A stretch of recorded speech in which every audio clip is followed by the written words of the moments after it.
Tsunami adalah istilah dari bahasa Jepang yang terdiri dari dua kata, yaitu su dan name, yang berarti pelabuhan dan gelombang. Menurut para ilmuwan, tsunami adalah gelombang pasang atau gelombang laut akibat gempa. Tsunami adalah gelombang laut besar yang datang secara cepat dan tiba-tiba yang menerjang permukaan daratan. Gelombang tersebut terbentuk akibat aktivitas gempa atau gunung Merapi yang meletus di bawah laut. Gelombang tsunami yang besar ini mengakibatkan kerusakan pada daratan. Pembentukan tsunami terjadi saat dasar laut permukaannya naik turun di sepanjang patahan selama gempa berlangsung. Patahan tersebut mengakibatkan terganggunya keseimbangan air laut. Patahan yang besar akan menghasilkan tenaga gelombang yang besar pula. Beberapa saat setelah terjadi gempa, air lalu surut. Setelah surut, air laut kembali ke arah daratan dalam bentuk gelombang besar. Selain itu, pembentukan tsunami juga disebabkan oleh letusan Gunung Merapi di dasar laut.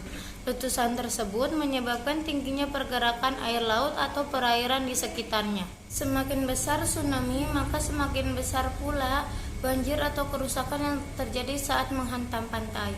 Kecepatan gelombang tsunami lebih besar dari gelombang normal pada umumnya, yakni dapat melaju hingga 700 km per jam, hampir setara dengan laju pesawat terbang. Kecepatan tersebut akan menurun saat gelombang tsunami memasuki lautan dangkal, tetapi tinggi gelombang justru semakin bertambah.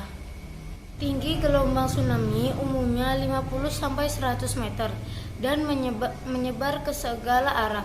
Selain itu, ketinggian gelombang tsunami dipengaruhi juga oleh bentuk pantai dan kedalaman gempa. Gempa bumi di dasar lautan juga sangat berpotensi untuk menciptakan tsunami yang berbahaya bagi manusia.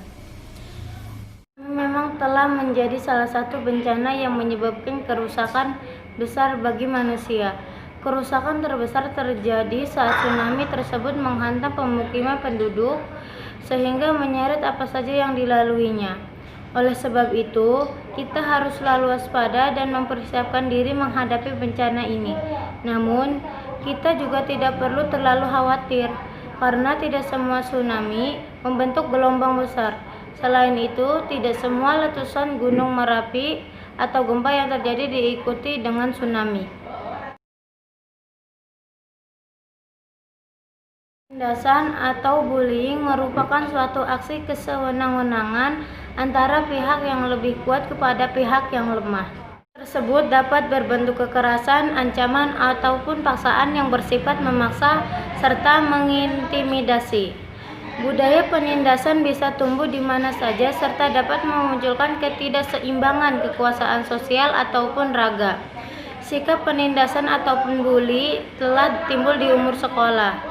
Umumnya, pelaku mempunyai karakteristik tidak gampang khawatir serta mempunyai motif tertentu. Biasanya, motif sikap penindasan ini disebabkan perilaku agresivitas, tetapi dapat pula disebabkan perasaan rendah diri yang setelah itu ditutupi dengan perilaku sikap penindasan bagaikan wujud pertahanan diri. Yang seringnya terjadi, korban penindasan ini nanti menaruh dendam serta jadi pelaku penindasan kepada kelompok lain. Yang terjadi pada penindasan di atas dapat disebabkan karena bisa jadi kurangnya terbuka seorang terhadap permasalahan yang dialami, sehingga melampiaskan dengan metode yang salah. Perihal tersebut dapat disebabkan dia malu ataupun sebab tidak terdapat orang yang bersedia mendengarkannya.